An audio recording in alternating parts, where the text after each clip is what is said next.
Who's there?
Paramount? Paramount sent us. Did you bring a free review copy for me? Well, looks like we're shy one review copy. You've gotten several uninformed reviews too many.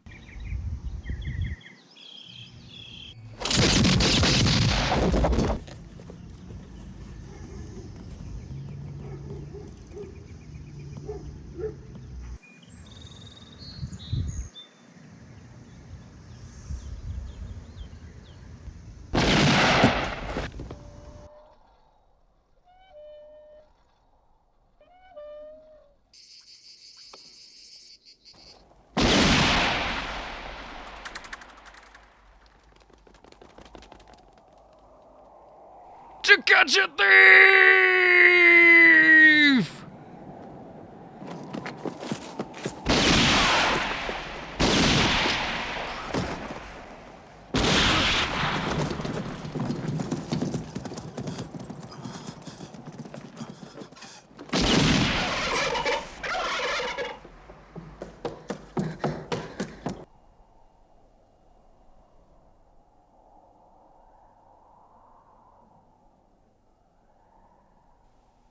What are we gonna do with this one, Paramount?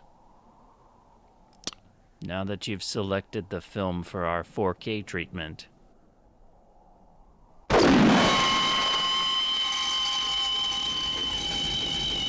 Who's making the 4K master you're interested in on UHD? Paramount. Huh? Once Upon a Time in the West.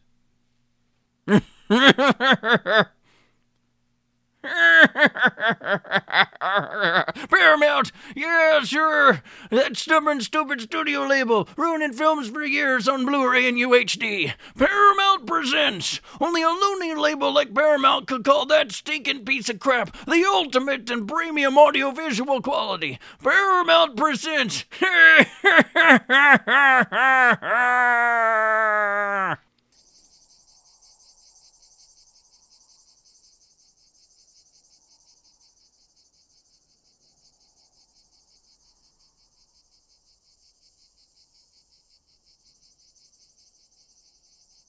I found this bit of film on a nail by the door. You got no way of knowing, but this is as good as a signature. Film grain's hand. But why? Don't worry, Mrs. McBain. We'll make 'em tell us before we eradicate film grain. Now let's get moving, come on! You know, Wobbles, I'm kinda mad at you. Paramount wasn't there. Oh! They sent 3 friends. I don't know nothing, I swear. I only arranged the meeting the way you wanted it. I don't know why Paramount wasn't there. I swear to you that I... 'Cause they were at the McBains. That's not true. Film grain did that job. Everyone knows that. We got proof. That was always one of Paramount's tricks. Faking evidence of proper transfer work. Did you make coffee? Make it. Didn't sleep a wink. A pack of turds dressed in Paramount rode herd on me the whole damn night. Yeah, but I left them in the middle of the desert. If they're lucky, they'll be home in 3 days. I'll do it. You fetch the coffee. They want to scrub me away, the big black crows. Idiots. What the hell? I'm part of anything film, but never revisionist 4K masters. Yeah, the world is full of people who hate film grain. See, I ain't the mean bastard people make out. Of course, if somebody had a mind to scrub me away, it removes detail. And a fired-up film grain mob ain't a nice thing to see. I don't like it none, but I can understand it. What I don't understand is why. Neither do I. But I see you looked a lot for the why. Yes. What if there were a whole heap of whys? You know, when you've killed transfers, it's easy to make it more. Sure, you're an expert. Ma'am, it seems to me you ain't caught the idea. Of course I have. I'm here alone with a bandit and a crap UHD. If you want to, you can force me to watch the UHD, and even call in your men. Well, no Leone fan ever died from that. When the UHD is finished, all I'll need will be a tub of boiling water, and I'll be exactly what I was before, with just another filthy memory. You make good coffee, at least. Congratulations. Tell me, was it necessary that you kill all of the films?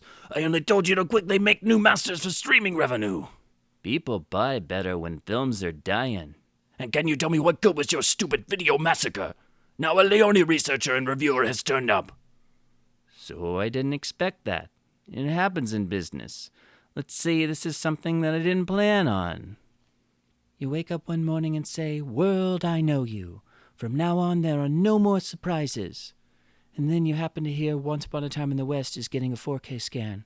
It looked like it could be a good master, could be clear grain, or possibly a strong improvement over the 2011 Blu-ray. And it's getting a UHD and Dolby Vision, which doesn't happen often.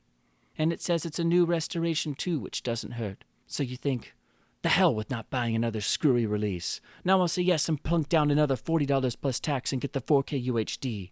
I wouldn't mind giving it a good review after all. Take care of a good release. Do something. What the hell? Well, God rest your soul, Paramount Films.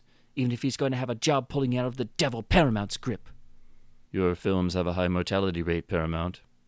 First 3, then 2. So you're the one who does detailed reviews. And you're the one who makes me do 'em. What do you want? Who are you? To catch a thief.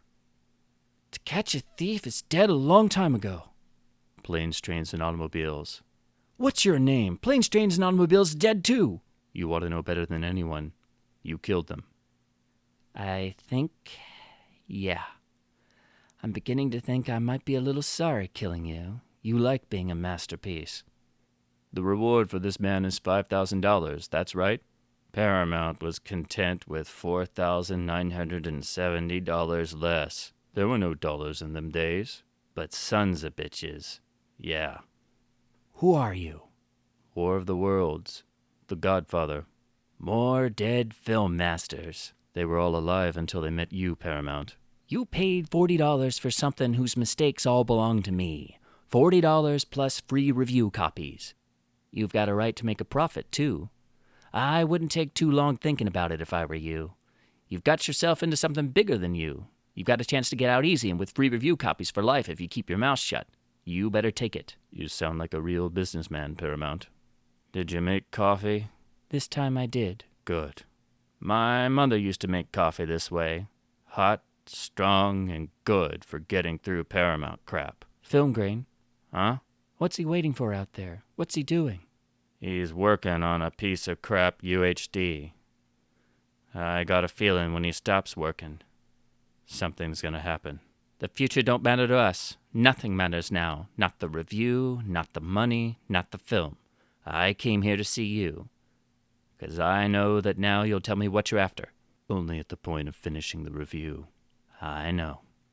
Hello and welcome back to this damn fully dualistic crusade. In this video, I'm going to be reviewing the Paramount Presents 4K UHD release of Sergio Leone's 1968 masterpiece, Once Upon a Time in the West, which, like all of Leone's films, has had a very troubled release history, history of edits, and terrible history of home video masters having problematic issues baked into them because people don't like to do proper research and they don't like to do proper transfers, and unfortunately, the new scan has been marred by improper processing, improper research, and is still not the original version of the film, nor can it be called the director's cut of the film. Now, we're no stranger in the home video enthusiast community to looking at Paramount releases and expecting issues going in, but this is so problematic across the board in how the film has been handled, in addition to the decades worth of issues and errors originally caused by the edits made by Paramount back in 1968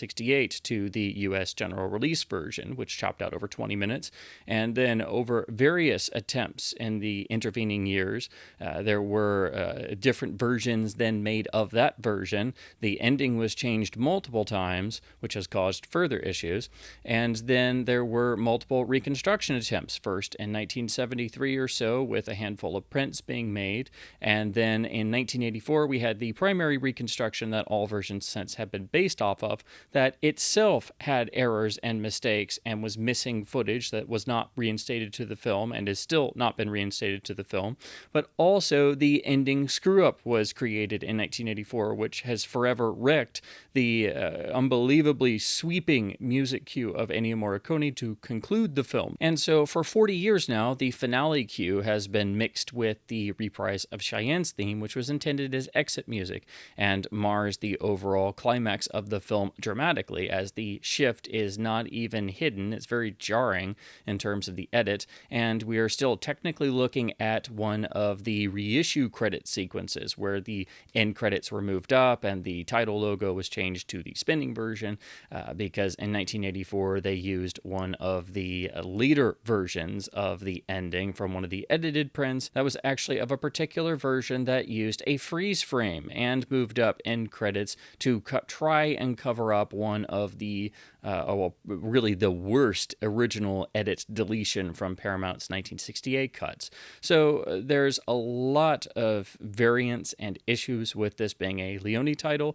It's not as bad off as some of the other Leone films, but that's just to give you an example of the long history associated with this film, and that there were problems and errors caused in 1984 that have still to this day, 40 years later, never been corrected or addressed. So that means even on the restoration side of things, the proper research has not been done, the proper elements haven't been located, because they are out there, and I go into much more detail in this in a separate video that I've produced about the various edits and problems that are still in place with Once Upon a Time in the West, despite multiple reconstruction and restoration attempts, both with Paramount, but also L'Immagine Ritrovata, the Film Foundation, and according to this version and the last version, versions personally supervised and signed off by Martin Scorsese himself. So there's a lot of people involved who apparently didn't feel the need to actually get the film right, because there are reference materials out there, and we as fans have been able to find some of this stuff that apparently all of these official people involved couldn't.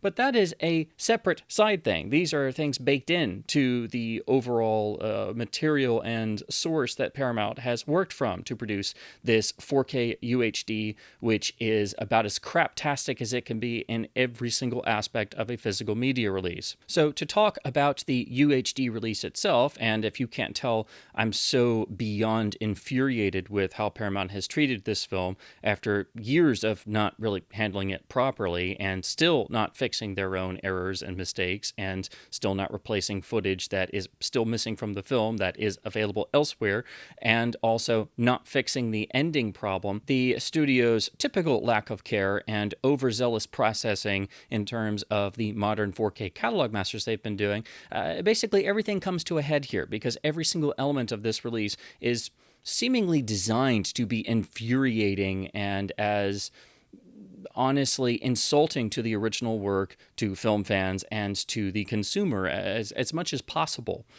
So the release here is based off of the last restoration attempt, which was again done with the Italian Ritrovata group, who has done most of the Leone films and is known by film fans worldwide as being behind all of the absolutely horrible revisionist color grades applied to not just the Leone films, but most films that they get their hands on. So typically they do good scanning work, so you basically have to get them to do the scanning work and any sort of basic restoration work, and then you get those raw files from them and you do everything else yourself, particularly the color. Don't ever let them do the color timing, because that's a horrible mistake.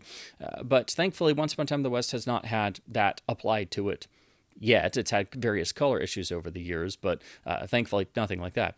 But anyway, Ritrovata, along with the Film Foundation and Martin Scorsese himself, were involved, along with Paramount, the last time around, which technically apparently happened in about 2007, but we didn't see the Blu-ray release until 2011, and that was finally giving us this newer version from a newer restoration that once again did not restore all of the missing footage and didn't even touch the ending screw-up from 1984. But it did actually put back some bits of material, which apparently is based off of a print that Scorsese got from Sergio Leone himself back in the day. But of course, since Leone films have multitudes of variations, there's no telling what that print source was, and it contained an extra scene that Leone himself had removed from the general release version that's technically not supposed to be in the film, but it's still in all the versions, including this UHD, so that's another particular issue, which I'll get into later.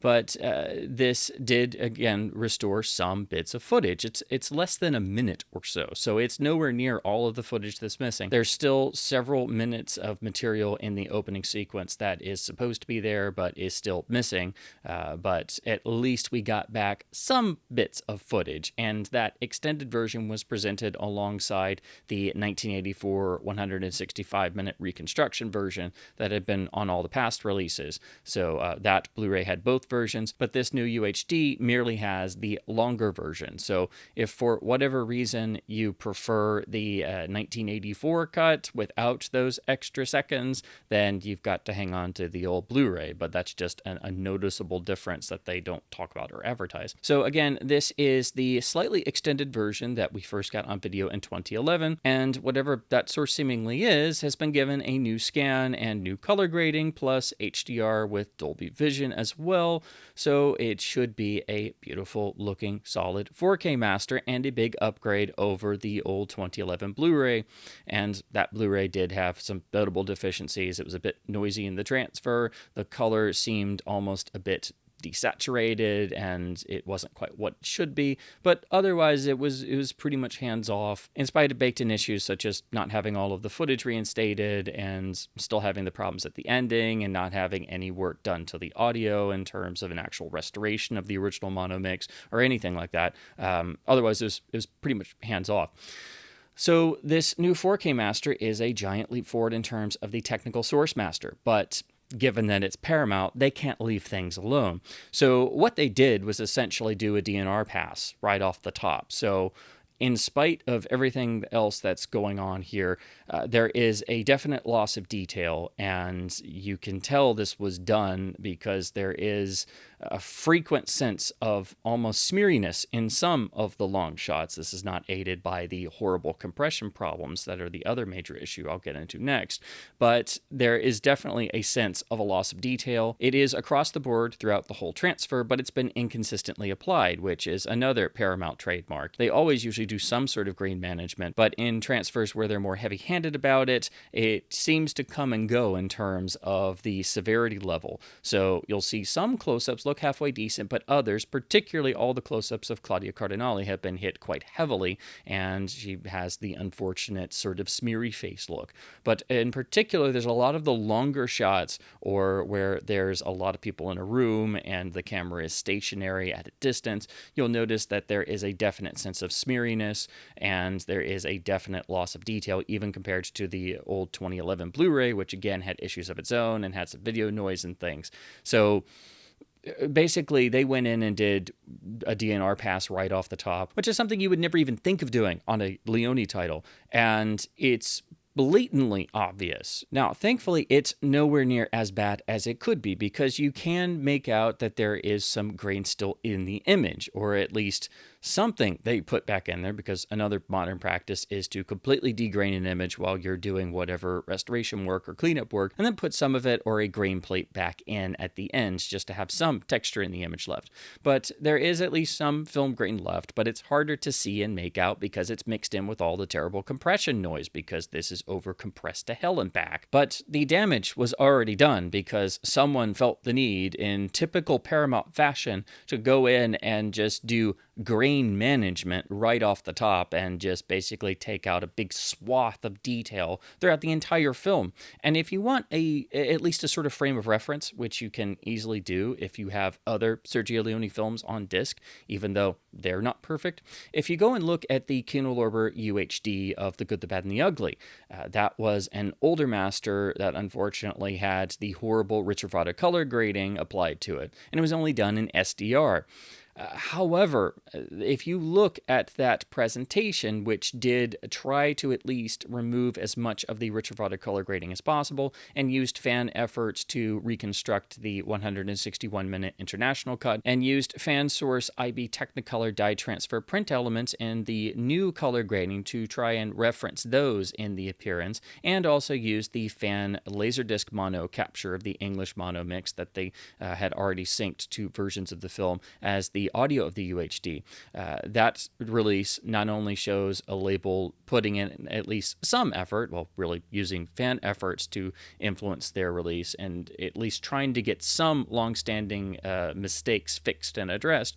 If you look at that transfer, even though it's a much older master and SDR only, and a different visual style, because the Dollars trilogy is a different visual style from Once Upon a Time in the West, you've still got the same director, the same cinematographer, the same Technoscope film format, some of the same locations around Almeria in Spain, and, Once Upon a Time in the West was the next film, so it's less than 2 years removed from The Good, the Bad, and the Ugly. So again, even though it's a different visual style, you've got so many linking elements, and they were pretty much done back to back in some of the same locations with the same director of photography, and the same film format, that at the very least, they should look similar in, the grain structure and the overall level of detail that's perceived. And The Good, the Bad, and the Ugly is an old SDR scan from years ago that's also having to try and fight back against the baked-in horrible color problems. And the difference is night and day in perceived detail, because that transfer was left alone in terms of grain management. So that's a good sort of base reference to look at if you don't have a lot of experience with Leone's films, or you're sort of curious to try and get an idea of what it could have looked like had it not gone through Paramount's grain management. No, I'm not saying it's a perfect reference, but at least it's in the same ballpark. And at the very least, this new 4K master of Once Upon a Time in the West should, somewhat have a similar level of detail to what's in the old SDR 4K master of The Good, the Bad, and the Ugly, that again is having to try and combat the baked-in terrible color problems of that master. So yeah, that's a great example. But you can also look back at the 2011 Blu-ray, which, again, in spite of it having video noise, still has a much more natural appearance and does not have the telltale signs of people using modern digital tools to go in and screw with an image. So even though the new 4K source master is obviously of much higher technical quality, just switching back over to the 2011 Blu-ray, in spite of having some noise and its own color timing problems, is significantly better and, honestly, significantly more detailed. Why? Why do you do this, Paramount? Do you hate grain? Because it certainly seems like you have a vendetta against film grain. Now, again, there is still grain left in this 4K master, and you will see that on the UHD. However, it is quite often stagnant and not moving around in the way that it should be. And this mixes in with the compression artifacts. And this brings me to the other major bone of contention that is particular and unique to this release that is not only beyond horrible, but completely unacceptable. And that is the compression. Once Upon a Time in the West is nearly 3 hours long. And in the unbelievably stupid wisdom of Paramount and their modern 4K practices, they have given us this new master that has been overprocessed and manipulated in a Paramount Presents release that's supposed to be a premium release that claims to have the utmost in AV quality and is the finest the film has ever been presented on home video, which when you read that, it literally makes you want to scream or puke or both at the same time, because none of that is true. Paramount decided that they were going to cram the entire film onto a BD66 instead of using a triple layered BD100 disc. That means you have a nearly 3-hour film plus the old legacy supplements, multiple audio tracks and things, shoved down onto a disc that, frankly, is too small to hold it with proper compression rates. Paramount encoding is usually quite poor across the board. There's hardly ever a release of theirs that doesn't have some sort of encoding or compression issue. But to be this blatant about it and just shove the film down onto a disc that's too small for it means that you've got compression artifact city throughout the whole transfer. And then this starts to mix in with what little bit of grain is left in the image. And because the bitrate is overall far lower than what it should be, the film grain itself starts to stagnate. And it's at its worst in all of the outdoor sequences, anytime you've got an open sky shot. And this is a particular trademark or hallmark of Paramount 4K masters with bad encoding. Every time there's a shot of skies, there's usually some stagnant grain mixed in with compression artifact noise, and it just looks horrible, and it shouldn't be that way. That's something I noticed that really drove me crazy on the Indiana Jones UHDs, particularly in Raiders of the Lost Ark. There's some really bad examples. Well, those are nothing compared to what happens here in Once Upon a Time in the West, and for a film that's so iconic for its visuals, the fact that in the opening sequence when Woody Strode crosses the train platform and walks out and you get the first major shot of the open sky, it's almost like he's walking through a grain noise soup in terms of the junk that's on the screen and also haloing around him, because you've also got a little bit of the sort of noise haloing effect that moves along with people. It's not as bad as it could be, and it's nothing like the horrifyingly bad frozen grain noise halos that move around all throughout the awful Godfather 4K masters that everyone else gave great reviews to, and is still, I think, the absolute worst example of Paramount's 4K tomfoolery in the modern realm. But it's just all over in all of the exterior shots, and this is compounded further because the compression is so heavy that the bit rate is frequently, it sometimes peaks in the 60 megabits per second range, but frequently it's in the 30s, which is already quite low for a UHD title. Great masters and great encoding are at the very least in the 70 to 80 range on average. And this is something that anybody can check as they're watching the film, or, if you just want to scrub through afterwards, and if you have a player that has a little bitrate graph in the information section or reads the numbers as they go along, you can at least sort of see what a transfer is. So it's something that anybody can do to get a basic idea. But a great encode will frequently be in the 90s and even 100s or over in places. And of course, it's going to have peaks and valleys, but on average, it should at least be in the 70 to 80 range, not in the 30s.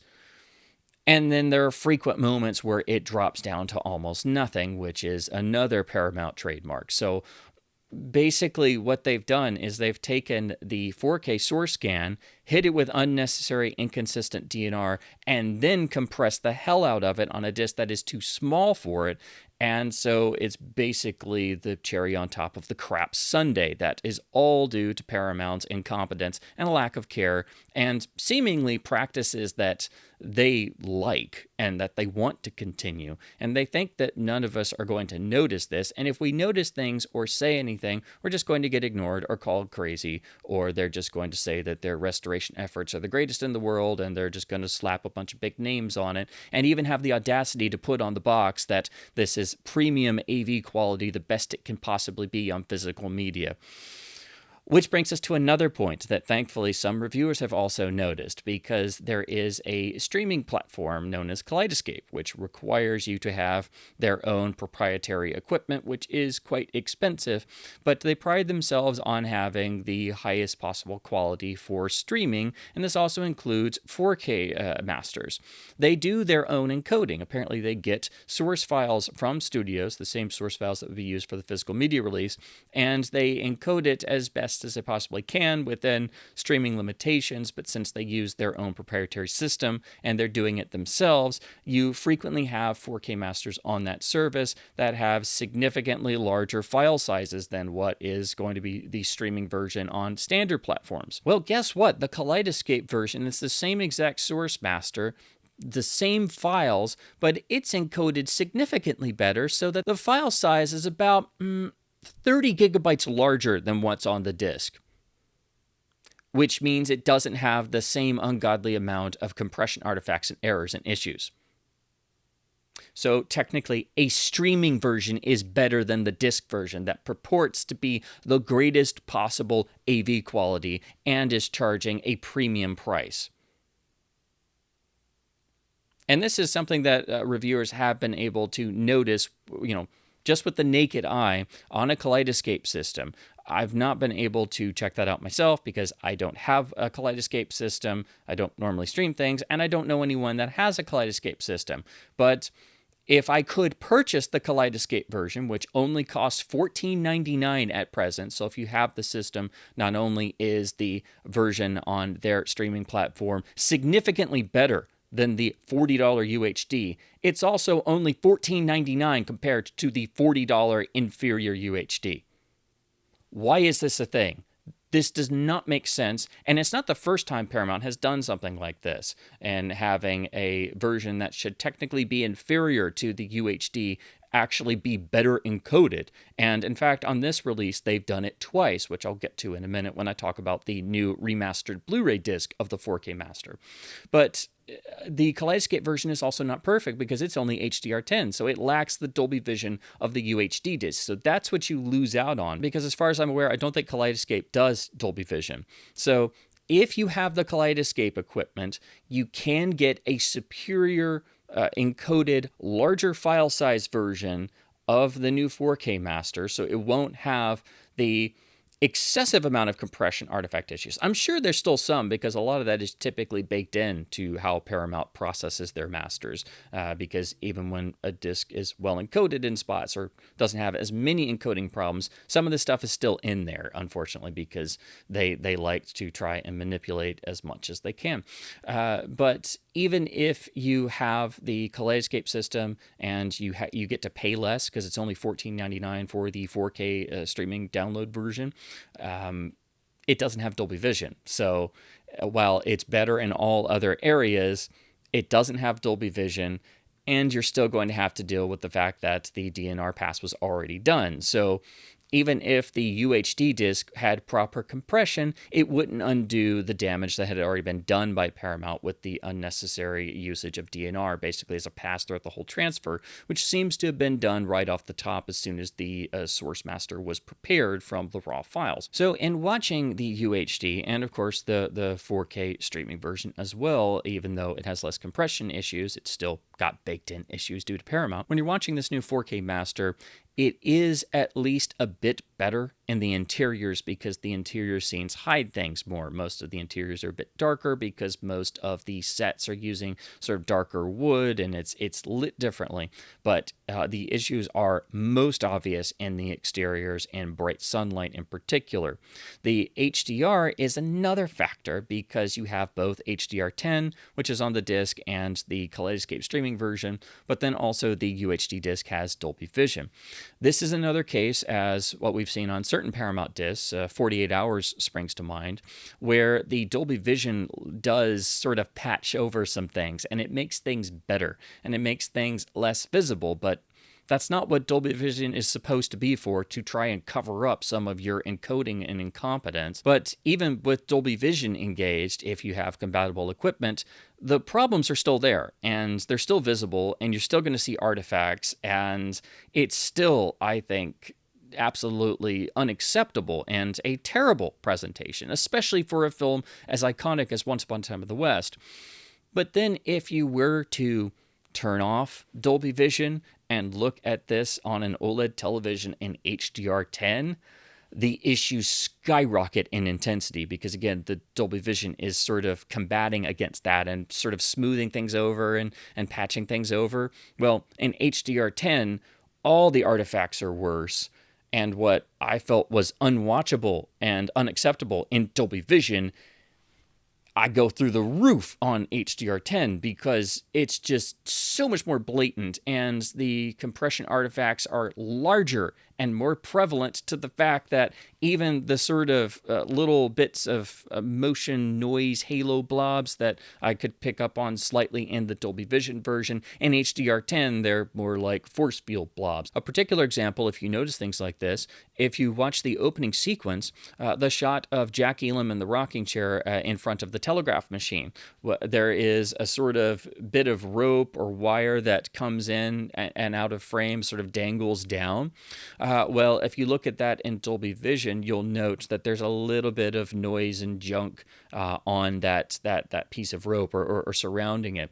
Well, in HDR10, it's a full-blown motion noise, garbage noise blob. That's literally a blob around this rope, and because it's swinging and it comes in and out of frame, it's right there in your face. It just literally is just, it literally just like a beacon, just because it's just going right in front of your face. So not only is the Dolby Vision version significantly better in terms of the overall HDR appearance of this new master on this UHD and the way you should watch this UHD if you choose to purchase it, well, not everybody has Dolby Vision, so a lot of people will be looking at this in HDR10, which is significantly worse. So the problems watching this UHD in Dolby Vision are already so bad that they will make any film enthusiast and Leone fan just unbelievably angry at how the film has been insulted and disrespected. But if you're looking at it in the HDR10 version, it just goes stratospheric. And again, this is something that's happened in past Paramount releases. If you look at the UHD of 48 Hours, that has definite encoding problems in the Dolby Vision version, especially due to the very low bitrate and really terrible encoding of that presentation. But if you switch over to HDR10, that just goes stratospheric, and what was maybe passable in Dolby Vision, or only some spots were truly terrible in Dolby Vision, they're rampant in HDR10, and everything is much more visible, so what you didn't really notice in Dolby Vision is right there and extraordinarily obvious in HDR10, because again, the Dolby Vision is sort of combating against that. So there's a history of Paramount releases having that particular issue where the Dolby Vision is significantly better because it's sort of patching over and trying to cover up the Paramount crap encoding and compression problems and noise reduction that's going on. And then we turn to another baffling, frankly insane Paramount quirk of 4K masters with these particular types of issues where the Dolby Vision is hiding or patching over things compared to the HDR10 on a UHD that's poorly encoded. That also includes the new 4K master on a new remastered Blu-ray disc in 1080p SDR. So obviously you're losing the benefits of HDR, you're having a loss in resolution, but the source master is the same. So when it's upscaled to 4K, it is at least very close in appearance because, again, it's the same master. But in pretty much all of these cases that I've experienced, and Once Upon a Time in the West is exactly the same, the Blu-ray is properly encoded at a usually, a relatively consistent and constant, around 30 to 35 megabits per second. And usually Blu-rays max out at around 40 megabits per second, somewhere in that range. So the Blu-ray is encoded as it should be. So it does not have the gigantic compression artifacts that are rampant in the UHD. 48 Hours was the same way. It's a consistent Paramount thing. When they do a new Blu-ray release, most of the time, not every time, because the Godfather Blu-rays were very poorly encoded and made problems even worse.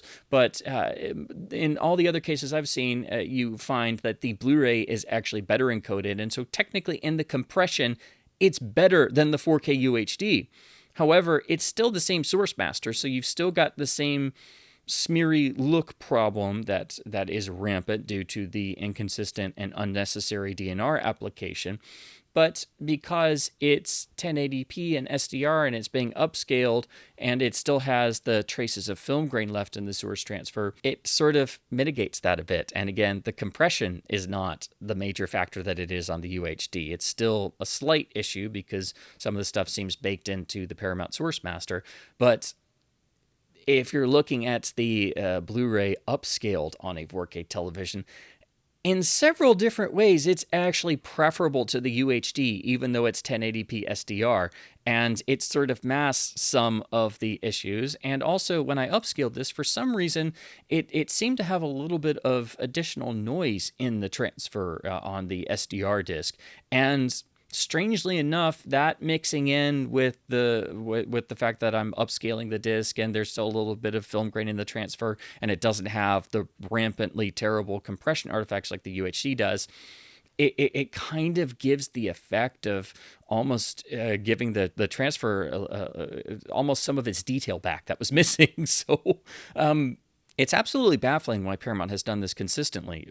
So technically, the Blu-ray disc is better made than the UHD and has all the legacy extras. The UHD has none. You have to switch over to the Blu-ray to get the legacy extras and the 2 new throwaway extras. So that makes even less sense.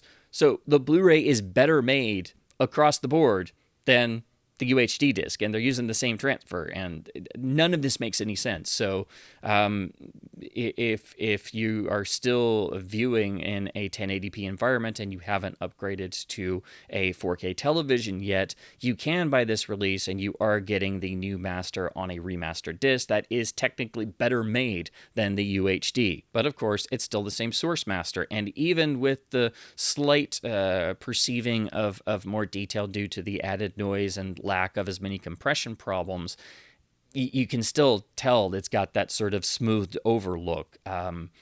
So at least it is a new, properly made Blu-ray disc, but it's still the same master with the same problems. So all that stuff is baked into the source master Paramount produced. Now let's turn to the one, I would say the one positive aspect of this new presentation, and that's the color timing, which does seem more natural and doesn't have the sort of desaturated brown bias of the old Blu-ray, which was obviously, even at the time, not correct looking. And of course, we don't have access to proper reference prints or anything, so all of this is educated guesswork. But at the very least, the color timing here does appear relatively healthy and on point, and is a distinct improvement over the 2011 Blu-ray. This is aided by the HDR, particularly in the Dolby Vision version. There's no major examples of elements being too bright in terms of nit usage. I noticed 1 or 2 elements in outdoor scenes in bright direct sunlight where you do have quite a bit of reflecting light off of some clothing or paper or metal or things, but it didn't seem out of place or anything. So in terms of the color appearance overall, I do think it is a distinct improvement, and it's going to be the one thing most people notice immediately compared to the 2011 Blu-ray. However, in my Sergio Leone nerd with years of looking at transfers mode, I do think it's maybe a little bit much in places in terms of the browns and reds and the saturation. It may be that they were trying to imitate a certain appearance in terms of trying to match a release print that was dye transfer or something, but from all the different elements I've seen and the various film elements I've seen, and again, this is my own opinion and I'm just having to go off of my own experience, and if I had reference materials to look at, I obviously could give a much more informed opinion. So again, this is my own opinion, pure guesswork. I think the color timing should probably be somewhere more in the middle of what we see here on the new 4K Master and the old 2011 Blu-ray. So I think the color timing is a distinct improvement across the board compared to the old Blu-ray, but I do think it's maybe a little bit much in places. But again, that's just my own sort of gut reaction to the overall new appearance. But thankfully, the color timing is not a gigantic issue here, as it can be frequently in other transfers of Leone films. So a summary of the overall picture presentation of this new 4K Master on this UHD. This is a travesty. This is a travesty even if you're looking at it in Dolby Vision. Yes, the new source scan is significantly better and obviously better on a technical level compared to all the previous versions, including the 2011 Blu-ray. And yes, most people, especially if they're sitting back at a far distance, may not see any issues with this, but the overall scan was processed to such a degree that it really negates all of the benefits of having a new scan with HDR and having improved color timing. The DNR is completely unacceptable and is inconsistent, and at times leaves Once Upon a Time in the West looking like a smeary mess in areas. It's nowhere near as bad as it could be, and it's not the worst example of Paramount applying DNR when they shouldn't, but to have any degree of this, or any fleeting perception of this in Once Upon a Time in the West, is unacceptable. And then you run into the horrendous compression that an HDR10 is unbelievably bad. It's at least slightly better in Dolby Vision, which mitigates it some, but it can't hide the fact that Paramount used a disc that is far too small to hold a nearly 3-hour film, and even managed to properly encode the new Blu-ray disc, which has all the extras and supplements. Again, the UHD is film only. So that just underlines how much they simply don't care about these things, and if they even know about it being an issue or even think about compression, they think we're all stupid and aren't going to notice things like this. So it's really treating the film and the consumer and the film fan and the Leone enthusiast with contempt, in my opinion. One of the best case in point examples of the compression wrecking the overall experience, again, mitigated some if you're looking at it in Dolby Vision, all of the iconic Monument Valley shots are a mess of compression noise, especially in the skies. And since that's one of the real stop and just take in the breathtaking imagery of Sergio Leone getting to go to John Ford country in Monument Valley, it's one of the most emotionally stirring moments of the entire film. And you've got compression noise all in the skies and all the Monument Valley shots. That's just pouring salt in the wound, essentially. So this transfer, this master, and how it's been processed is unacceptable to begin with, and I think a travesty. But compound it with the horrible compression and just complete lack of care of how this has been further manipulated and made worse and ruined further on this UHD release, that has the gall to claim that it is the utmost in picture quality and the best the film has ever or will ever look in picture and sound, and plaster the Paramount Restoration team and Richard Vada and the Film Foundation and Scorsese all over the packaging and in the credits of the release itself, at the particularly at the end. I mean, that's just... Again, it's treating the audience with contempt. It's treating the film with contempt. It's acting like none of this is important and having the audacity to pass this off as proper film restoration. I mean, who does that? Why would you do any of that? It really boggles the mind, and it makes no sense. And quite frankly, the old 2011 Blu-ray, in spite of its issues, and in spite of it still having the baked-in editing issues and missing footage and having the screwed-up ending, like all versions do on home video, the 2011 Blu-ray is better in every way visually because it's not been processed to death. It's not been scrubbed of detail. Yes, the color timing is inferior. Yes, there's noise in the transfer. Yes, there's more source artifacts visible and things, and there's a little bit of frame movement, and there's an occasional dirt or something. But at least it feels like it should.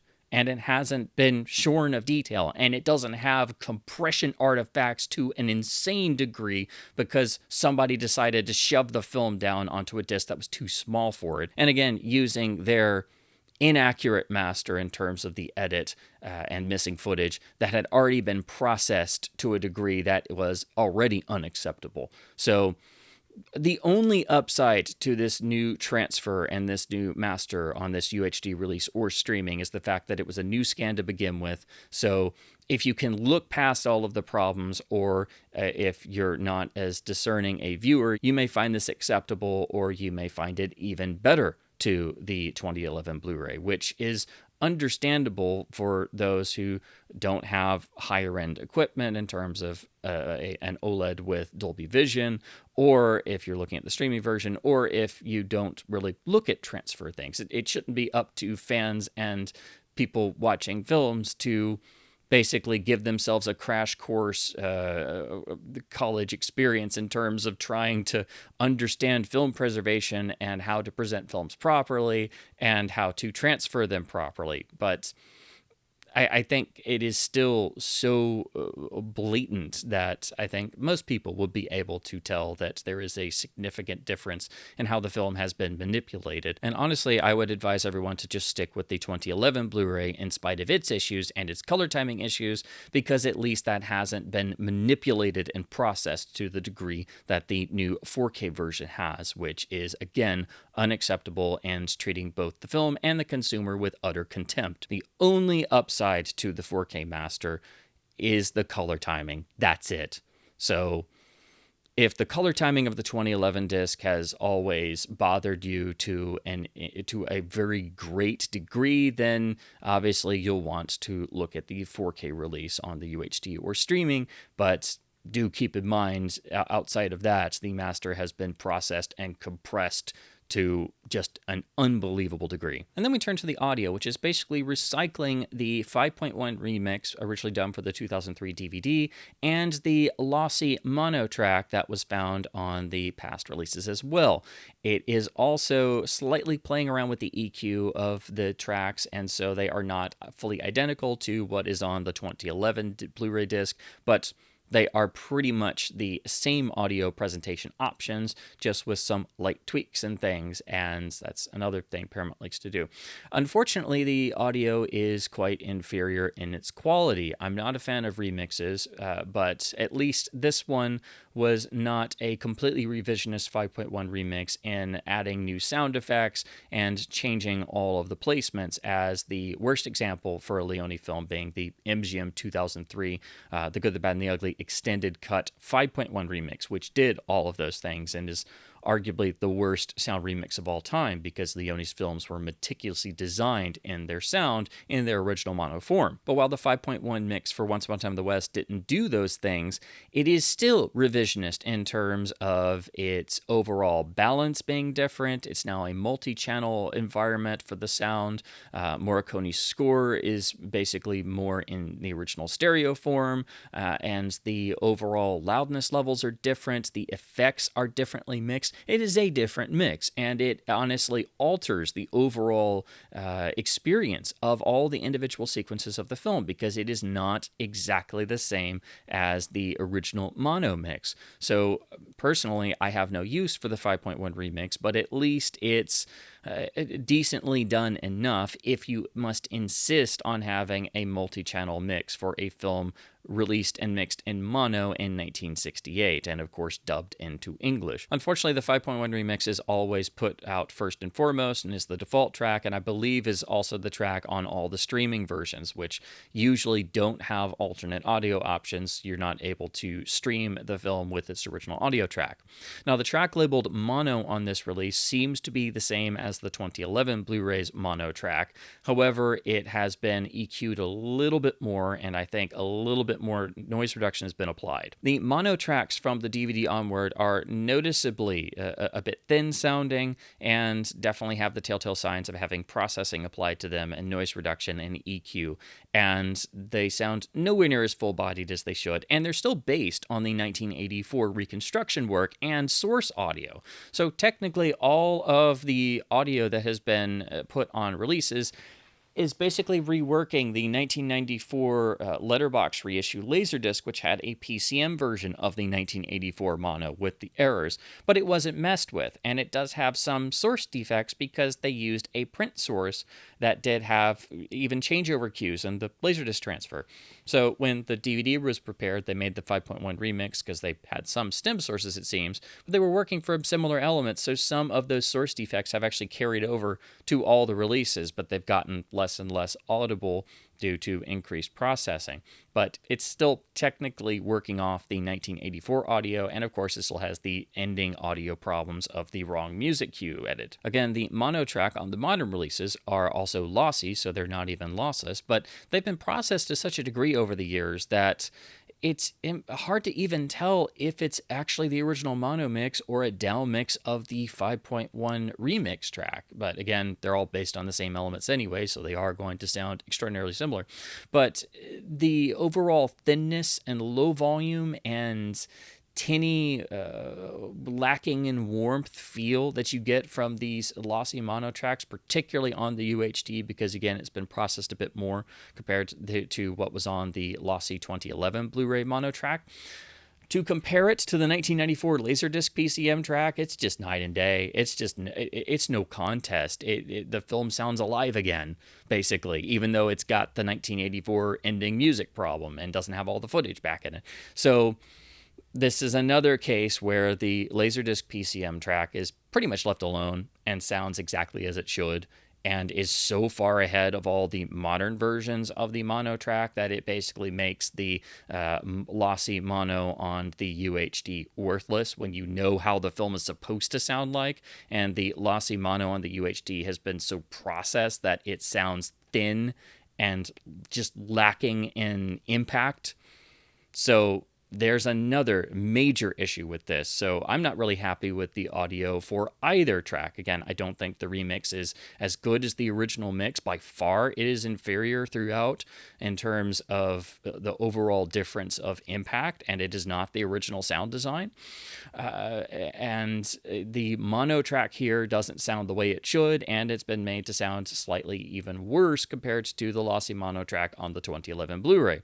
However, if you were to try and capture the 1994 Laserdisc and sync it to the modern versions, you have to keep in mind that the extra bits of footage were reinserted for the nearly minute of additional footage that is not part of the Laserdisc release. So you will have to actually mix this in with the lossy mono track of the 2011 disc or the UHD for those particular bits of footage. And again, that's not even getting into the footage that's still missing in the film. So as an audio purist, as a Leone fan, as someone with a very long history with this film, and somebody who has looked into the edits and release history and sort of saga of versions of this film, I'm not happy with the audio at all. At the very least, we should have a mono presentation that sounds as good as the 1994 Laserdisc, which again, that mono track is pretty much left alone. Even the old pan and scan release, which is basically analog mono taken straight from the optical track of a print made in 1984, sounds better and more lively, even though it's got loads of distortion and noise in the dialogue and other defects because it sounds like it was just taken off an optical track. So that's a problem. And again, the remix is made the default track, which is not a thing that should be. The original mono should be the default track. The remix should be an option, not the default version. But the track that is labeled mono, again, whether it is actually the mono or just a downmix of the remix, has been processed further, still has a few tiny little source defects in it, because again, these are all stemming from the same source overall, and I think sounds slightly worse and slightly more processed than the same track on the 2011 Blu-ray. So that's a problem. So now we turn to the packaging and artwork of this in the Paramount Presents line. So it has the same sort of glossy slipcover with the Paramount Presents logo, a extraordinarily generic-looking modernized version of having floating heads, which, as you can see, has progressed over home video to become more and more generic-looking. But at least this did take somebody, at least a little bit of time to make a semi-decent looking piece of design. When you see what the new artwork is in other territories that is also used as the static image for the disc menu, you'll see exactly how bad the cover art could have been. But they do make these a gatefold and give you a version of original poster art. This is the iconic original US poster with brilliant artwork by the legendary Frank McCarthy. Why in the hell we can't just get this as the cover, I will never know. Even the old painted art for the 80s and 90s releases is better. I still really love the DVD artwork and its nice sort of stylized, simple, bold image, but at least we didn't get something crazily generic as Paramount has done on some versions of the film's video releases, but at least you do have some form of original poster artwork on the inside. But it is a little bit soft looking, as these usually look in terms of the print quality, and due to the gloss it always has a lot of glare, and it's also awkward because you do have to turn it sideways. So yes, it's nice that they printed the poster in larger detail, but this is just awkward, and I've never been a fan of these. And additionally, for a premium line, for whatever reason, they've always designed these to be slanted. So all of these Paramount Presents premium slipcovers on $40 or more releases are slanted, and they feel flimsy. They're a little thicker than your traditional slipcover as well, which means that the gatefold is always hanging open. So anytime you have this out, it just sits like this. This isn't anything I did. This, you take the plastic off and it does this. It's just super flimsy feeling. And it's even more apparent when you have to slide the disc out that this is just slanted. And as you can see, it caves in on itself. So it's really difficult getting the case in and out and not tearing the plastic or tearing the slipcover, because this is just really poorly designed. And for a premium release that costs more than most premium boutique label releases, this is just a joke. Most people, when they get one of these, they think they might have gotten a damaged copy or whatever. No, this is just all the Paramount Presents slipcovers are like this. And honestly, I wish they would just stop and not charge $40. Just, I could do without this. Just give me the case with the junk discs for half the price and call it a day, because this isn't even worth half the price. This isn't worth any price. This also means that the spine is slanted, and of course, because it's reflective, you kind of have to move it around to not get glare on it. You can see that we have the Paramount Presents logo and a spine number, so they are trying to act like this is more of a boutique label release by imitating the spine number practice, but this is just another Paramount crap fest. The rear has at least put in a little bit of effort, like the front cover, to actually use some different images, because all of the past video releases pretty much recycle the same images, and in fact use some images that are clearly spoilers for the ending of the film.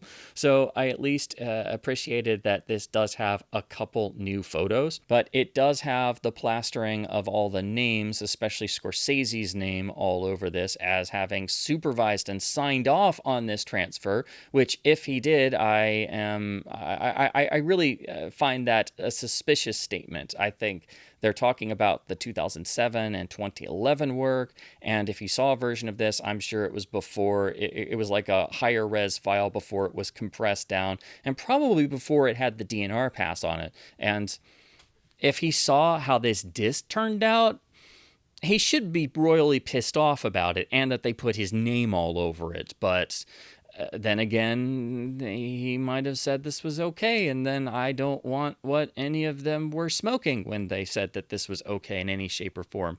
So you've got that on the top, and of course, as usual, the actual description is basically reworking the text from the past releases, because they just basically tweak the text. They don't write a new write-up.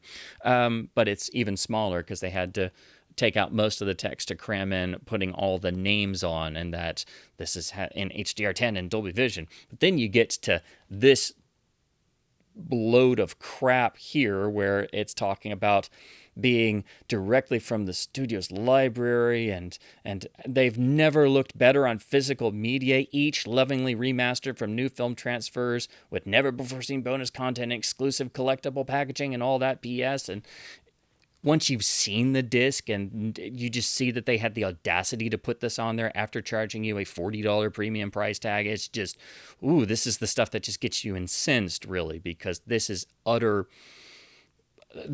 just a bold-faced lie right here. All of this is a lie. So, yeah, there you go. Just a complete lie and total falsehood right there on the packaging. We take the dinky slipcover off that you had to pay more for as collectible packaging, and we get the same artwork on the case, which is a clear case, again, trying to look more like a boutique label release. The printing is fine, the rear is identical, and this doesn't have the gloss finish, so it's easier to read. Once they sell through the Paramount Presents version, the slipcovers usually go away, and they just switch over to a standard version of the case with the same disc for usually half or even less than half the cost of the stupid Paramount Presents version. And then sometimes, as in the case of The Man Who Shot Liberty Valance, they reissue it with original poster artwork for less than half the price, and you wonder why you bought the screwy UHD with the overprocessed transfer to begin with. On the inside, we have the two discs, which look rather generic, but at least have some imagery from the film. They are clearly distinguished by using black and white, so you can tell the defective, terrible UHD apart from the technically better made and superior Blu-ray in terms of its encoding. Take the discs out, and you find a little collage of images from the film with a very basic quote from Leonard Maltin. And, of course, reading that Leonard Maltin quote, you would think that this film will be treated with the greatest reverence and have new extras and a booklet or something for this supposed premium release. And, of course, it got none of those and just got disrespected and mutilated. Now we turn to the supplements of this new release, which, again, has a premium price point and tries to act like it's a boutique label release. There is no booklet, there is no printed material whatsoever, so you have to put in the new Blu-ray to access any of the extras, again because the UHD is feature film only. Both discs do have the same terribly generic static image for the menu with no music or anything whatsoever, so it's just a super generic static image. The Blu-ray disc has all of the legacy extras originally produced for the 2003 Special Collector's Edition DVD. These extras, in terms of the featurettes, are still excellent to this day, but they are standard F files and they've never been improved upon or redone or upscaled properly or encoded properly. So they've just been recycled once again.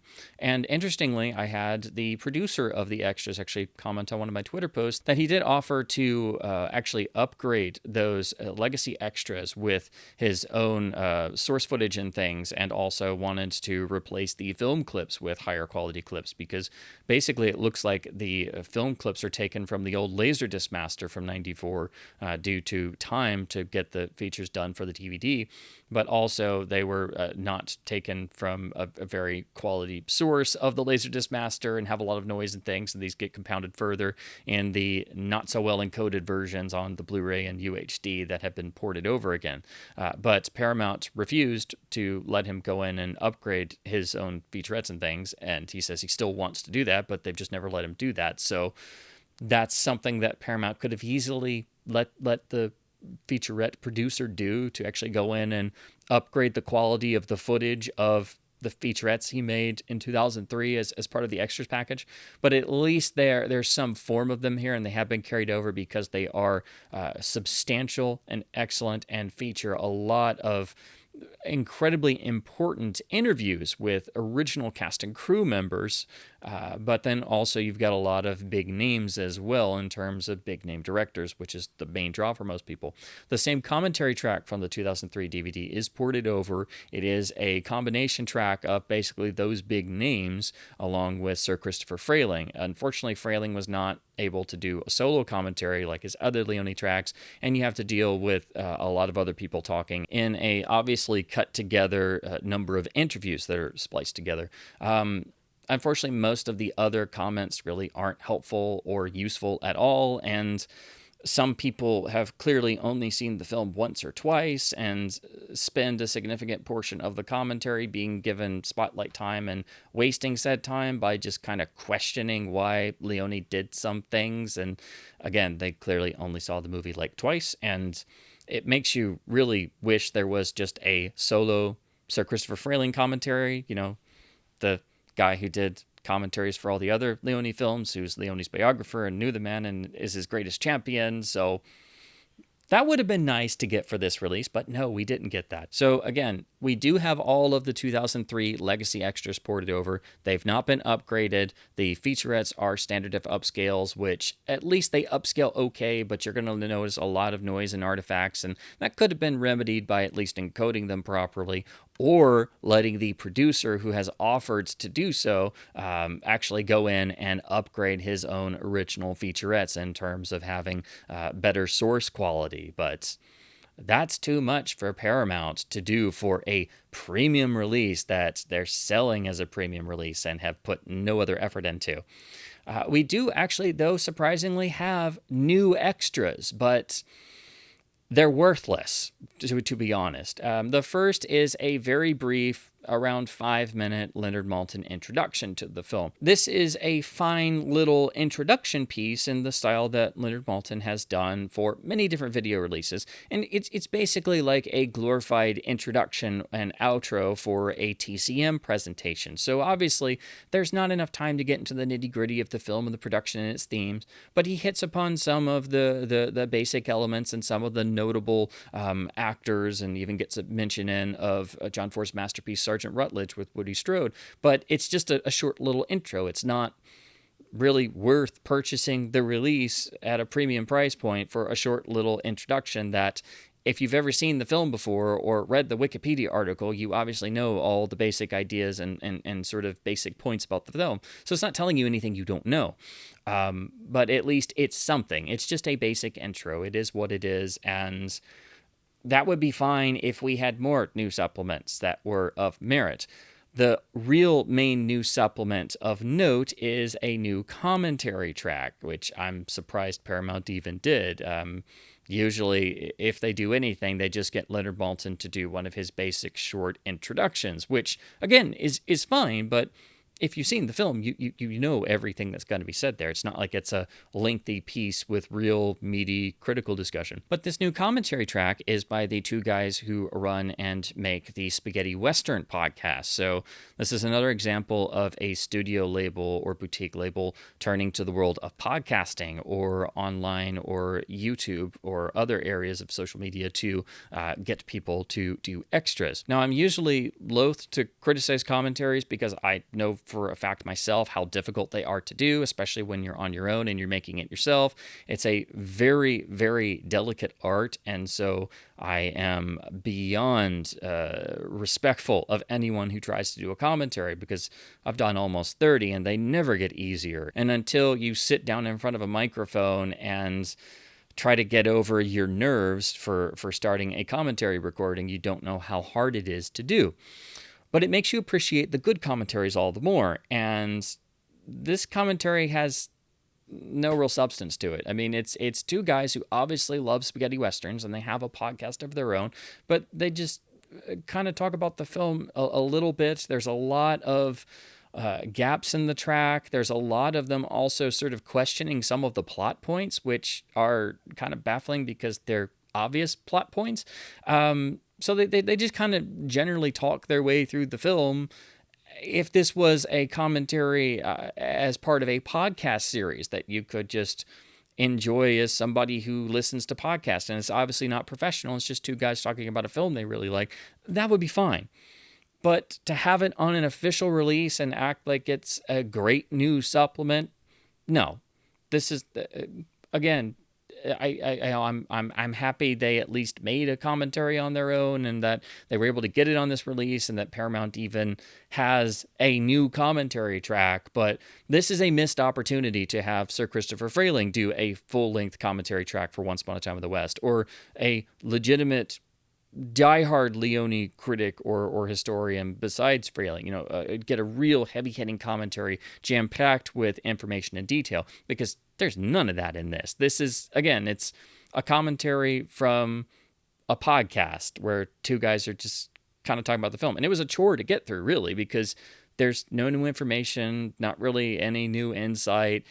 It's a decent enough conversation between two guys, but this is not worth purchasing the release for, nor is it worth hyping it as featuring great new special features as a premium Paramount Presents release. Again, the new extras consist of a short 5-minute or less Leonard Maltin intro, which is like a TCM intro, and this new commentary from a podcast series that doesn't really reward the listener with any new information, and you sit there scratching your head wondering why you're listening to this thing. So again, I'm loath to criticize commentary tracks because it is a difficult thing to do, but this was a missed opportunity to have a Frayling full-length commentary for the film, and it's not a good commentary. I have to say it. It was a struggle to listen to. I'm never going to listen to it again.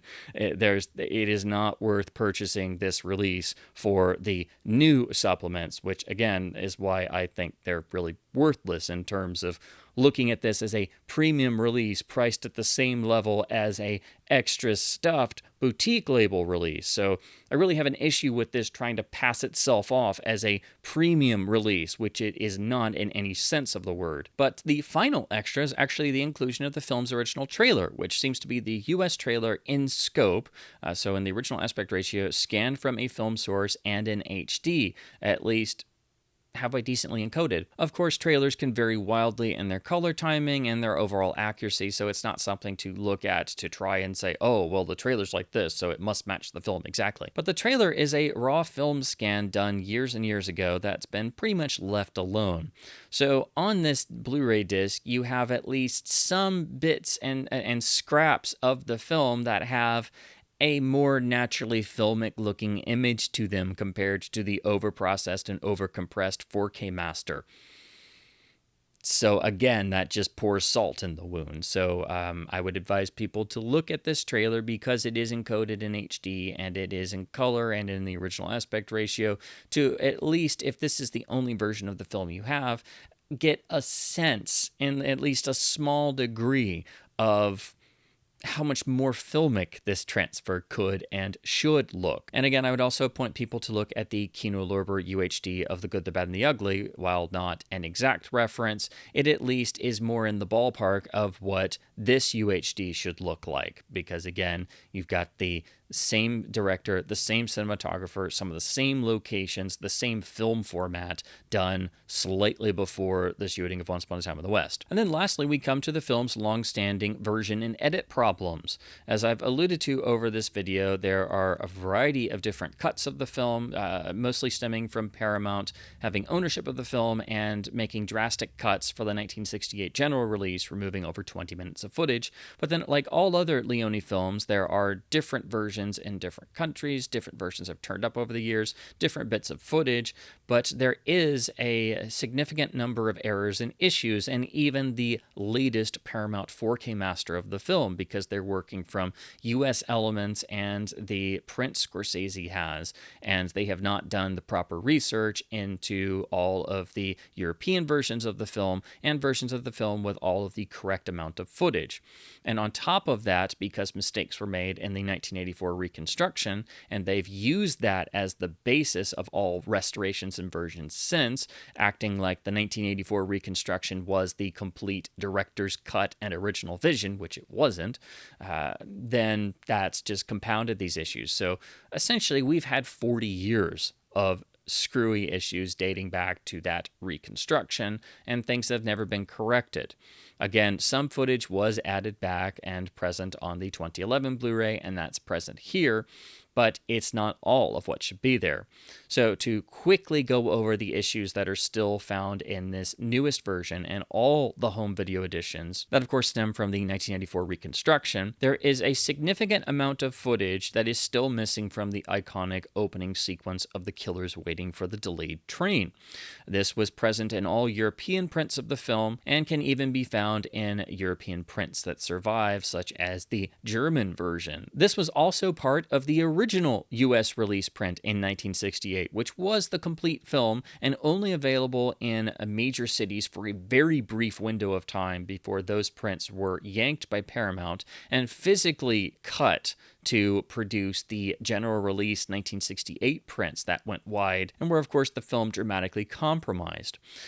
So there are still shots in the opening sequence that are not there, and when you see those shots, you have to wonder why anybody would remove them in the first place. Obviously, it was done for time, but it's not even that much footage in terms of the overall runtime. It would only affect it by a minute or two for the film's overall runtime. But they add dramatically to the scene of the killers waiting. It humanizes them a bit more. It adds a little bit more humor, a little bit more world building, and it makes the passage of time feel more natural. And some shots are literally cut in half, where when you see the footage that's supposed to be there, the shot literally continues, and we have another gag, or we have a close-up of the killer cracking his knuckles, or extra shots of Jack Elam in the rocking chair from another angle, or more shots of Woody Strode underneath the leaking water tower, making the water dripping into the hat gag much more complete and fulfilling. The sequence is more fulfilling this way, with the material actually in the proper placement,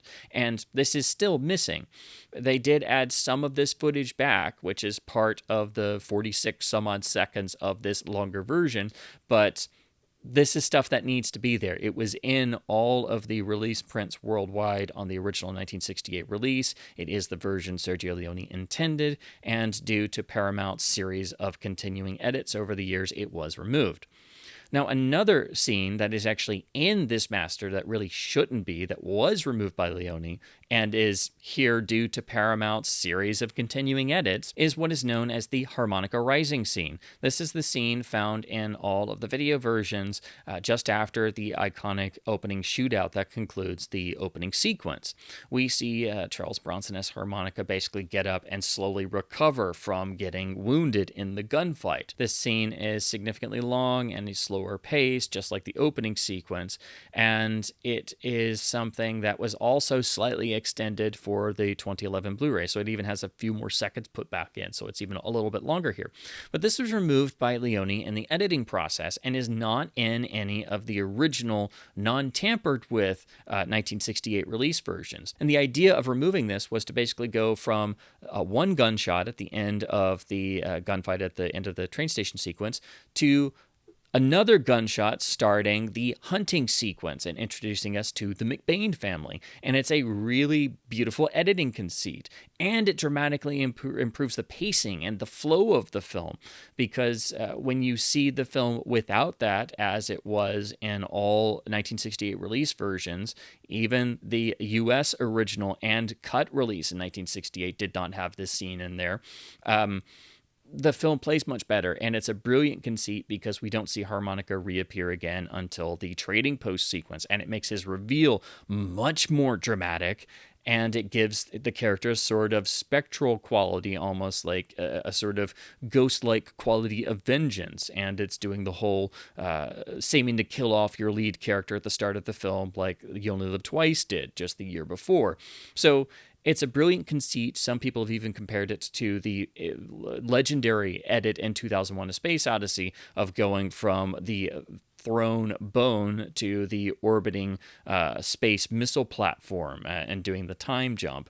It is similar in ways, and this was removed by Leone himself. So this is like the grotto scene being put back in to The Good, the Bad, and the Ugly. The scene only was in the premiere cut of the film and removed by Leone himself. The same thing happened with the Harmonica Rising sequence. However, Paramount, when they were doing their different edits of the film over the years and changing things even further to sort of try and cover up their bad edits in 1968, they took the time to insert the Harmonica Rising rising sequence back into the film of their own accord, because apparently they thought American audiences were not able to grasp this concept. But they put it back in the film on their own sometime around 1969, 1970. And then it's basically remained in most versions worldwide since, because Paramount controls the overall distribution rights, and once they make a master, it becomes the de facto version. So some people prefer the scene being there. Some people prefer it not being there. And to make matters more confusing, the print Scorsese got from Sergio Leone was a version that did have that scene included. So I think that also might be why they've decided to keep it there, acting as if that was a perfectly accurate reference, which it really wasn't.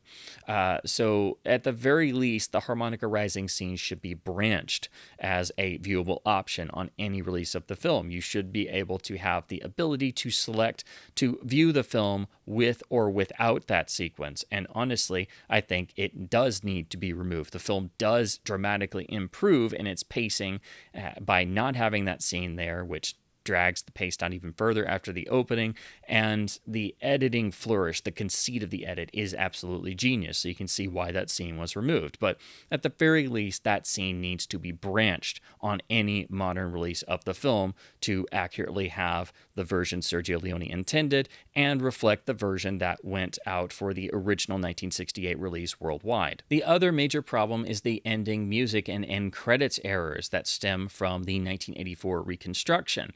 This was all due to the fact that over time, because Paramount removed the crucial death scene at the end of the film, they did a few attempts to try and cover that up. Because by removing that scene, you not only dramatically reduce the impact of the film and a particular character, but you also have suddenly gaping plot holes, because you can clearly see said person, now dead, in all the remaining shots of the film.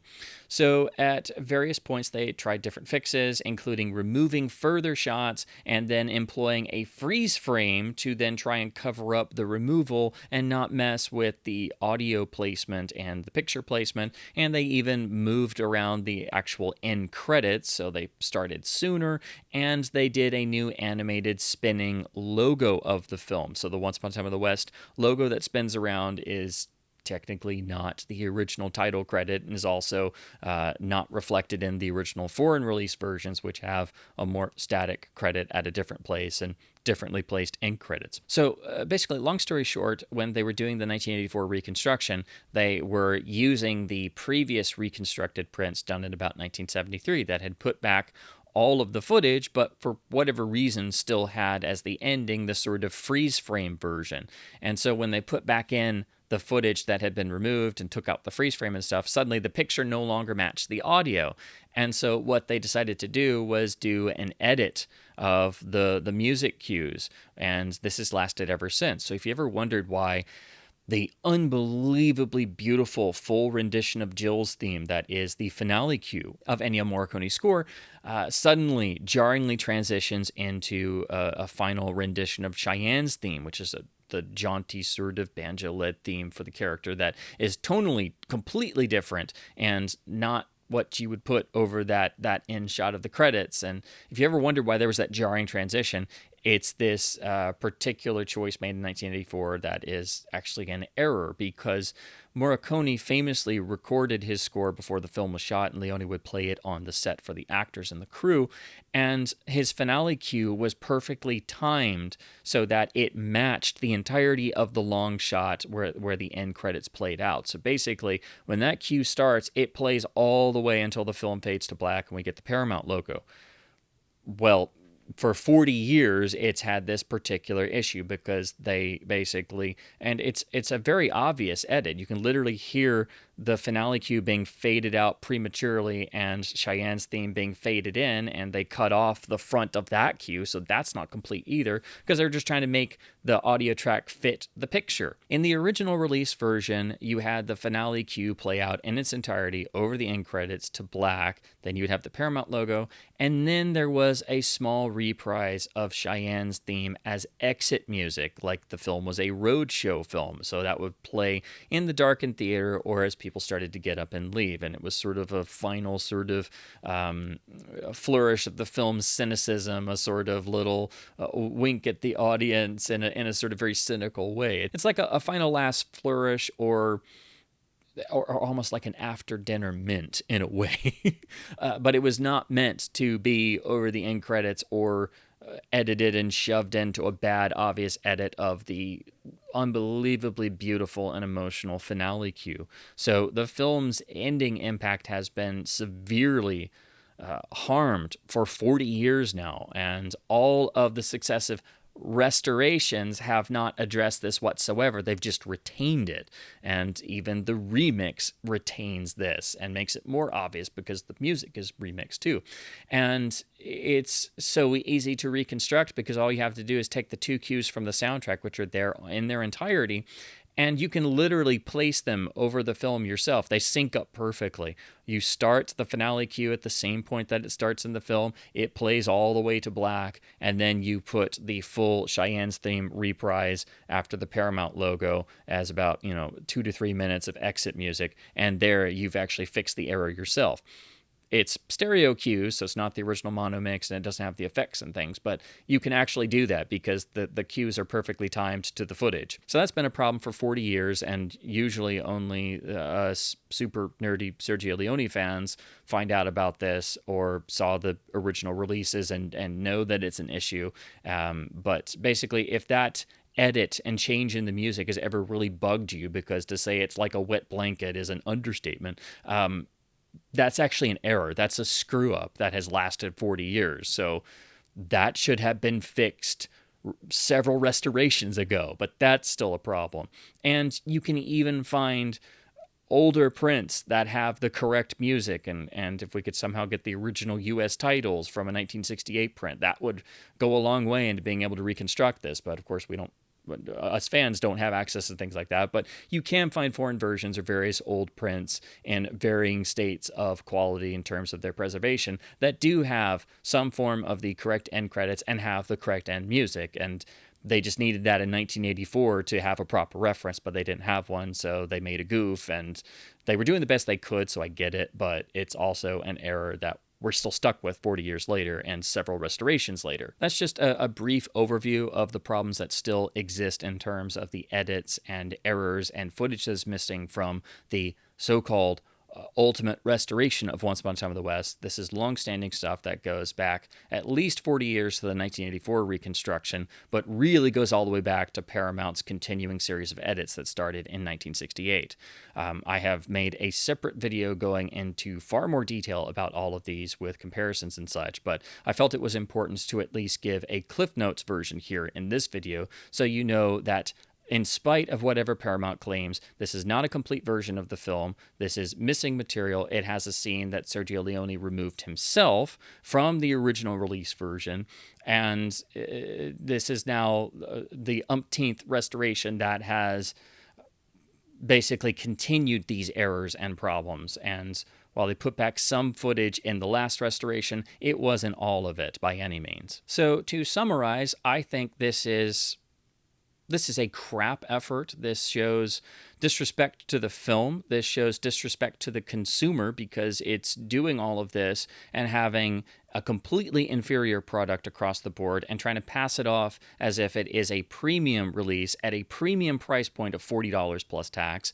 There is no additional material to really justify the increased price or acting like it's a premium release. But for Paramount to continue their overzealous practices in terms of handling their catalog titles and passing them off as proper film restoration to be applauded, and also making overpriced releases that try to act as if they're premium releases and the utmost in audiovisual quality, which they certainly are not, and charging a premium price point for a release that's been shoved onto a disc that's far too small, which exacerbates the usual terrible Paramount compression problems to an insane level that the remastered Blu-ray is properly encoded and doesn't have these compression issues, nor does the significantly longer Kaleidescape streaming version, that's HDR10 only, a release that pass has to utilize Dolby Vision to try and smooth over some of the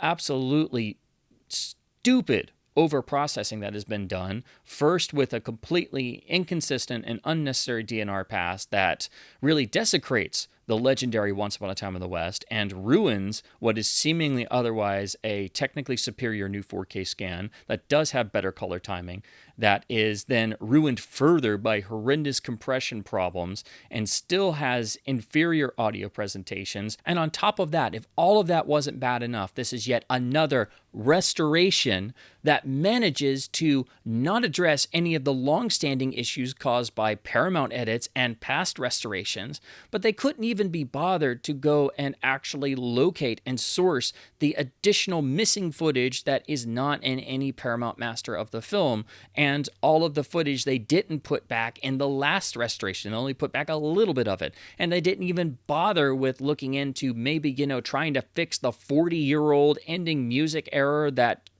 in a lot of ways destroys the entire ending impact of the finale sequence and the end credits, which when properly presented in the original form with Morricone's full cue is absolutely emotionally devastating.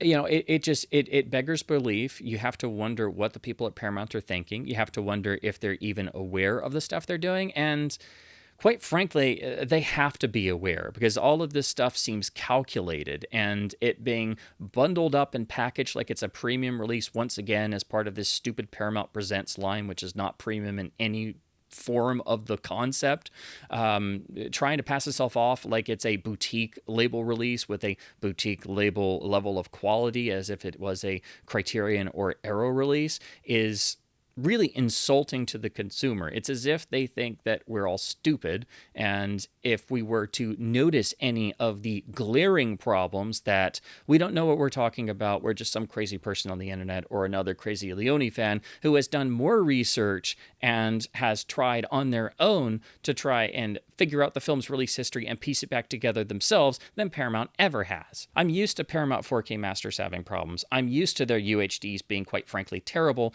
and showing contempt for the film and the consumer and the preservation of said film, let alone the preservation of the original audio track. I'm used to Paramount discs having encoding problems. I'm used to the Dolby Vision being far better than the HDR10 at covering stuff up. I'm used to the remastered Blu-ray usually being better encoded. I'm even used to the overpriced Paramount Presents line with their dinky, slanted, screwy slipcovers and that being the so-called premium aspect and having to pay more and a premium price point just for the Paramount Presents logo. It's more like Paramount Presents a mountain of crap. This isn't even the worst, UHD that Paramount has produced, but it's so rare for a restoration and the presentation of a film and the physical media release and the UHD and the Blu-ray to be so consistently bad and subpar and manipulated and overmanaged and slipshod and just price gouging the consumer as this release across the board. Every single element from start to finish, from the new master and how it was handled, all the way down to the disc encoding and the pricing and selling this as if it was a premium release, is just unbelievably bad. Every single aspect of this release treats the film and treats the consumer with contempt. That's what I get from this. And that's what truly makes me incensed, even more than how the film has been manipulated and treated with the unbelievable DNR pass that was done and the hideously poor compression that is inferior to a streaming version by a significant, massive amount of file size. It's just that even average reviewers are able to look at on a friend's Kaleidescape system and notice that the compression is far less of a problem because the streaming version is significantly larger than the disc version. And of course, the long-standing errors that still plague the film and all Leone films due to a lack of proper research and care in doing reconstructions and restorations by most studios. But it boggles the mind, and it it's really making you feel like you're being treated with contempt, and all they want is your $40 plus tax. This is what has gotten me so incensed over how Paramount has handled this release. It's not just the usual release problems or bad Paramount practices or Paramount over manipulating a film and destroying aspects of it, or not properly restoring it, or having major compression issues or baked in issues to their source masters that they caused themselves, or the film's long-standing issues, or how the physical media release has been handled. It's because it's all of that, and all of it is bad. All of it shouldn't have happened. No one else would have had all of these be a factor across the board to this degree. Again, it's not the worst UHD that Paramount has released, but it's the most consistently bad in terms of showing that they simply don't care, or they think that all of this is somehow good or acceptable. And the fact that this has somehow gotten reviews that so far that say that this is somehow maybe passable in spite of the issues being so glaringly obvious, or even some that were positive reviews, is unbelievable. I cannot recommend this in any way. This is a downgrade from the old 2011 Blu-ray, in spite of that having color issues and problems, and in spite of this being, at the start, what was a technically better scan, and it has better color timing, and it has the benefit of HDR.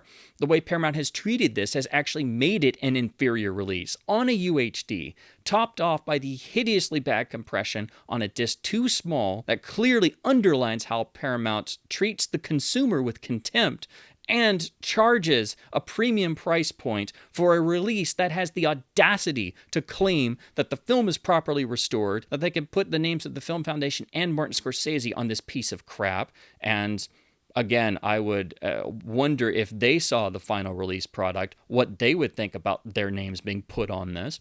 But has the audacity to claim that this is the ultimate in audio-visual quality, which it clearly is not in audio or visual quality whatsoever, and it's not even a properly restored version of the film with all of the footage reinstated and all of the errors fixed and the ending errors fixed after multiple restoration attempts over decades, which have baked in at least 40 solid years of errors dating back to the 1984 reconstruction that they're still basing work off of. So if you're curious about this release, I would advise to just maybe check it out on a streaming platform to get an idea of what the new color timing and the overprocessing of the transfer looks like, even in a compressed streaming version. If you have access to a Kaleidescape version, that's technically the best version of this 4K master, except it doesn't have Dolby Vision, which you only really get on the UHD disc. Otherwise, I would advise wait for this to go on sale, or maybe come out in the standard version if you must have this new 4K master. But honestly, I would advise avoiding this altogether. Just stick with the old problematic 2011 Blu-ray, because at least it doesn't have the problems of this new version.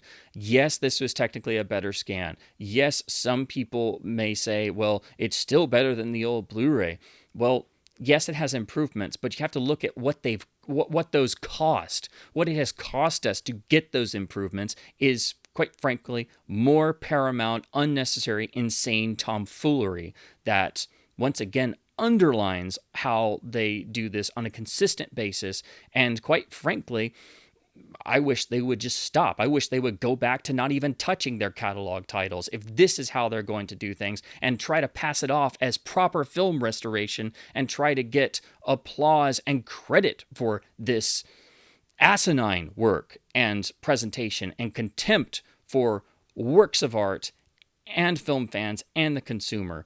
This, quite frankly, because of all of these reasons and how bad it is in all levels across the board, is one of the worst physical media releases I've encountered, because it just, it acts like you're stupid. It acts like the film does not matter. It acts like it wasn't even important to properly restore the film in terms of the edit, restoring footage, and fixing long-standing errors lasting decades. Like it wasn't important to research the film's history so they could properly restore it. Like it wasn't important to treat the transfer with an archival mindset and leave the film grain alone and at least do the compression properly, let alone actually restore the original mono mix and maybe include the Italian Italian mono as well, as all Leone films should have their original Italian mono as well. This, for me, is the point at which Paramount has really drawn the line in the sand and gone past the point of no return. I have a long history with the Leone films and researching them and trying to work in a capacity as simply as a fan to try and understand their release history and help to maybe cobble together my own versions and try and restore them on my own using home video versions and trying to figure out this mess. So obviously I'm very much invested in these films, but this is a new low. This is so consistently bad across the board. And the fact that the disc itself is inferior to a streaming version in file size, so it has worse compression than a streaming version, and has worse compression than the new standard Blu-ray that's included, that is properly encoded at least, that is just the ultimate sign of how this release is completely FUBAR. It is just utterly horrendous because Paramount simply can't be bothered to do their job properly or give a damn.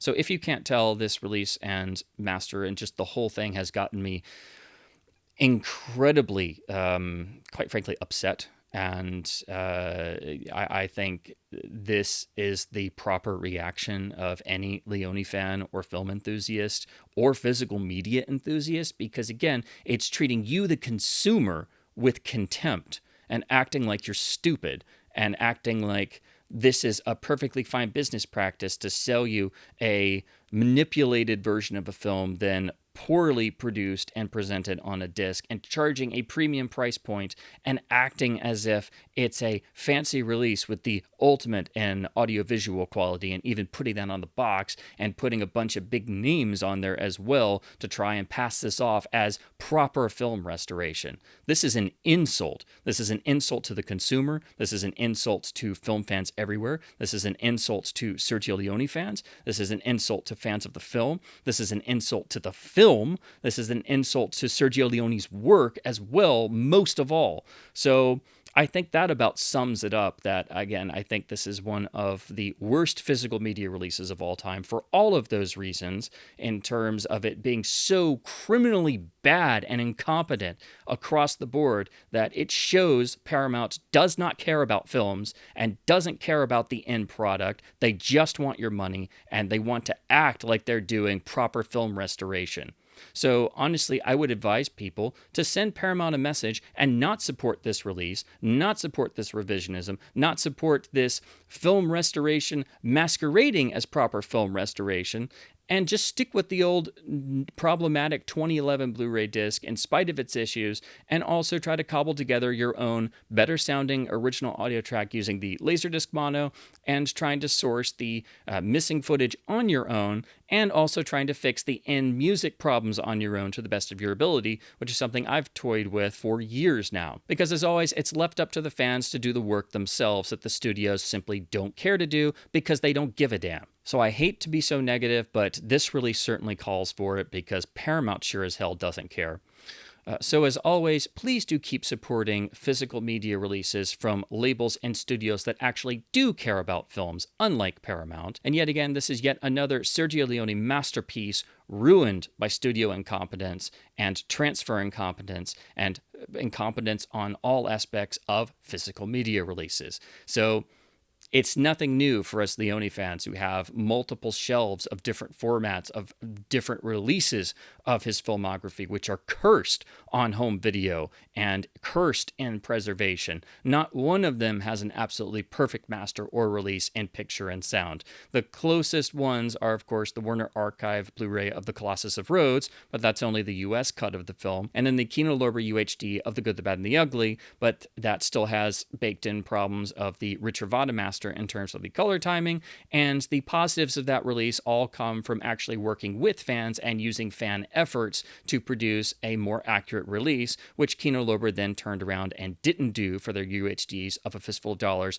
and for a few dollars more, and they just gave up on trying to properly restore Duck You Sucker, which is the most truly cursed of all of Leone's filmography, and there is no proper version of that film anywhere. And poor Once Upon a Time in America is now stuck in a extra extended version with horrible color timing, the same sound remix, and is now in out-of-print territory as well due to rights issues. So again, Leone's filmography is still cursed in preservation and home video standings. So again, as always, please do keep supporting both studios and boutique labels who actually care about films, who are not following in Paramount's lead, by buying films on disc that are actually properly made and thus better than streaming versions, in order to help keep both physical media and film culture alive. And as always, thank you ever so much for watching.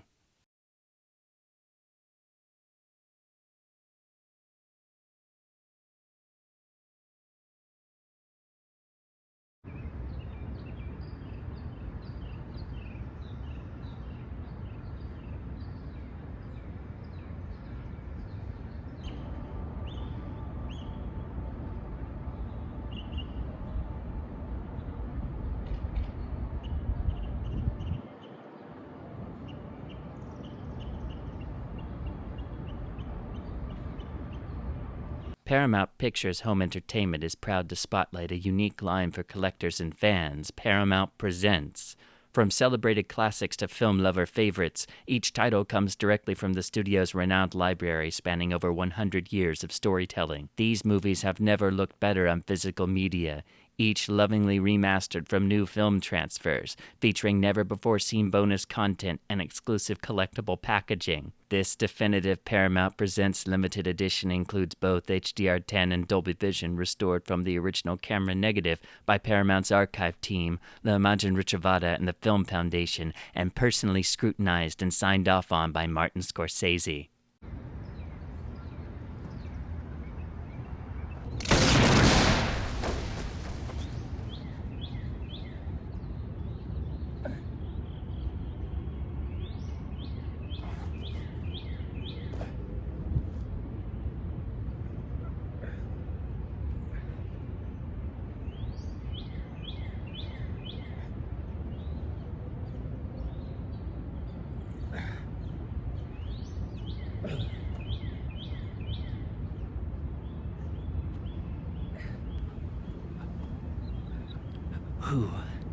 Who are you?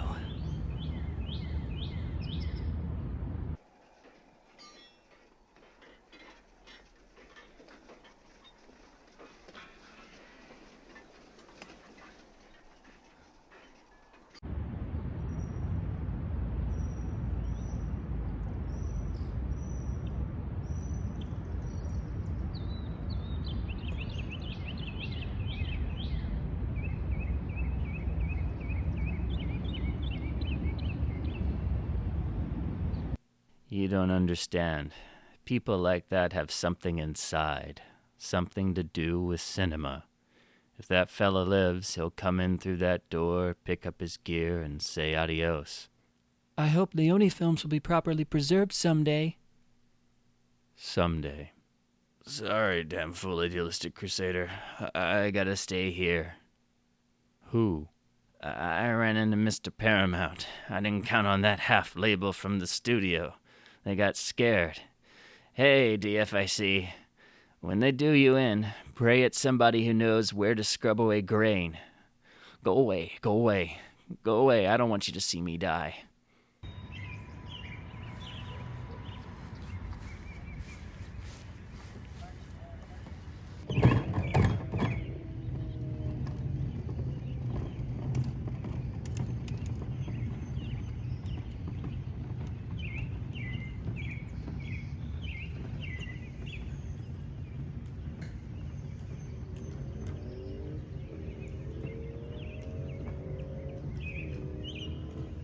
How can you trust a disc whose overpriced DNR to hell doesn't restore the audio, has decades worth of errors, only uses a BD66, and has compression artifacts out the wazoo?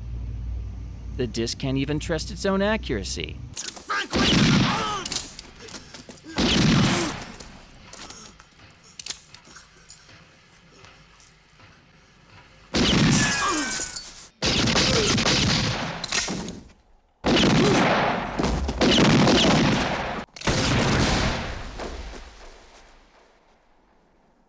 Paramount is pleased to bring you our FUBAR presentation.